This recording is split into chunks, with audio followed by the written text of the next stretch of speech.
Ciao, ciao a tutti. Hi everyone. This is Stefano. This is Sisma, my assistant.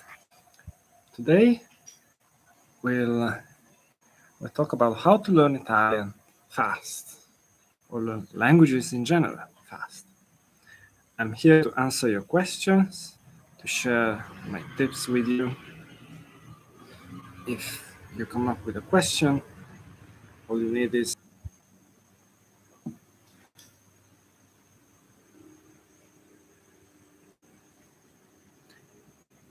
it's 1 minute to go. If you have questions, type them in the chat and I answer them right away. Don't wait until the end.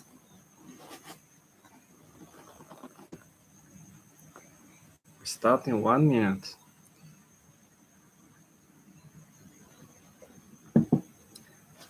Good. It's 9 a.m. here. That means that you know that I'm not in Italy. I'm somewhere else, secret. My name is Stefano. I'm from Italy. I'm an Italian language tutor and polyglot.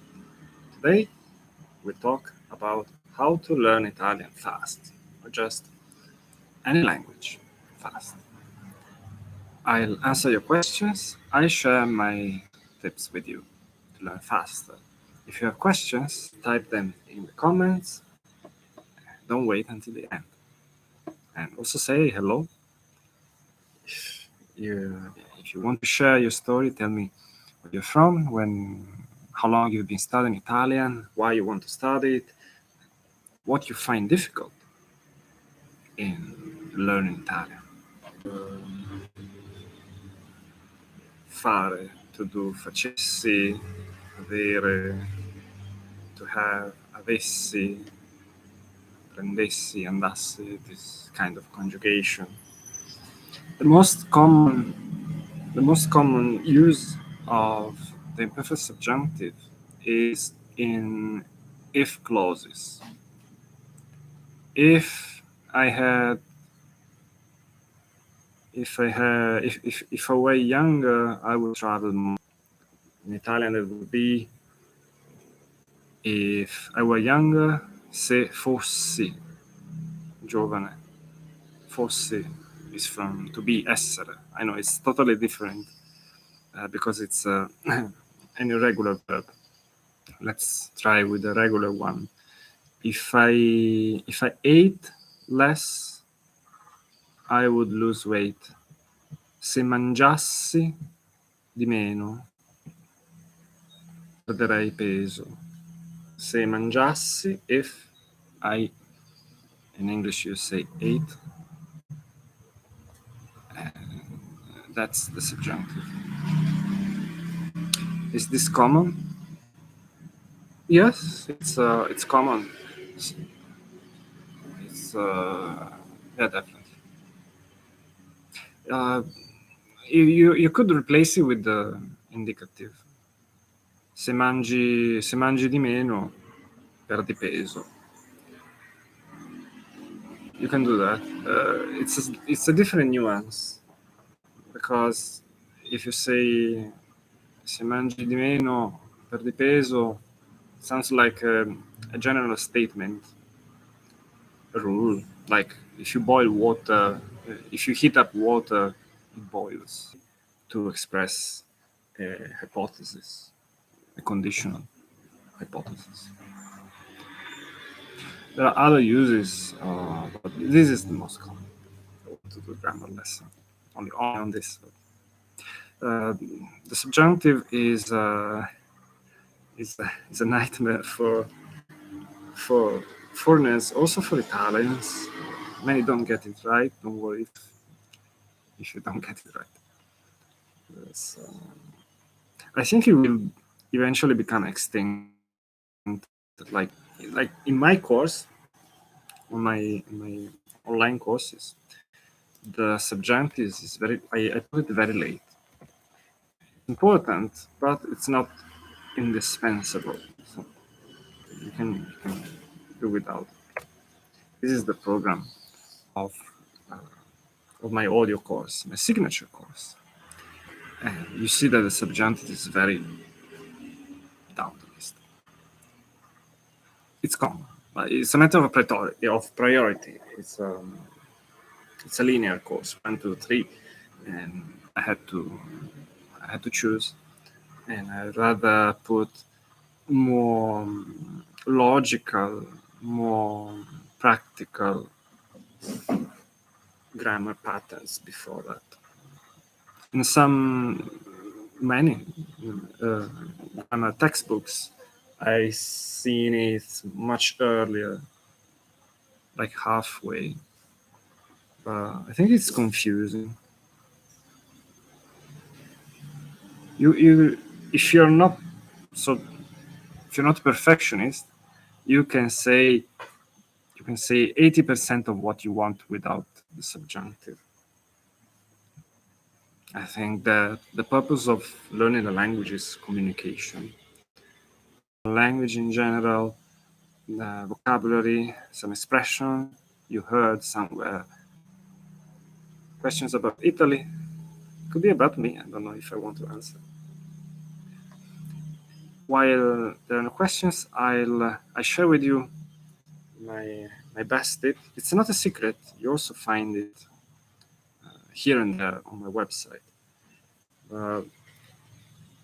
I welcome grammar questions, but at the same time, I should tell you that you shouldn't, let's say, what you hear from other polyglots, that you shouldn't study grammar, but rather learn it by doing something else that is not studying grammar. Ideally speaking with people, or working on real life material. Ideally, you should be speaking, and if you are alone, you can do that alone with learning materials that prompt you, that cue you to speak. That's what my audio course does. I created an audio course because people tend to lack speaking practice, and you can get them with audio materials. You're literally forced to speak. You can't listen passively.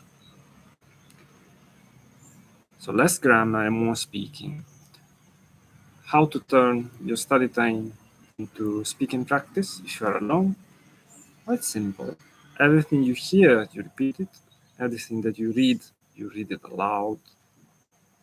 Everything, if you're watching a movie, video on YouTube, you pause, go back and try to repeat it. Also taking notes is good.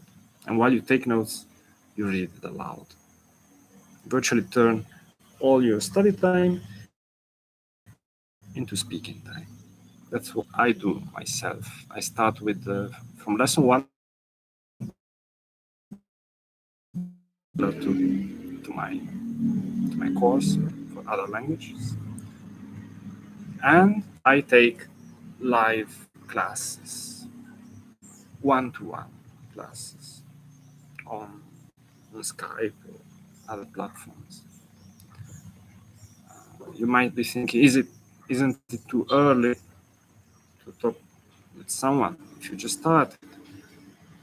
That's the opposite. It's never too early, and it's not that you need to study in order to speak with someone. It's that you need to speak with someone in order to learn. If you find the right guidance, you can also share your requests with your tutor. That you should partner. Ideally, your tutor or language exchange partner show you how to say things. But not by telling you about grammar rules, but rather by showing you a lot of examples. So you need the right guidance to give a direction and keep it throughout the conversation. It's not just free talk. But that's what I do, and what I think everyone who knows about how to learn languages does. Initially, she believe in Italy, low life. The Well, first, I haven't lived in Italy my whole life. And I never really lived. No, I've been somewhere like 3 months. I've been to North America. I can't say I really lived there, but I stayed for a while. Uh, you can achieve this. I don't think my level is particularly high. Especially, it's not particularly natural because I never had a, a real life, daily life in English. I had that in Japanese because I lived in Japan. I studied. I did most of my graduate studies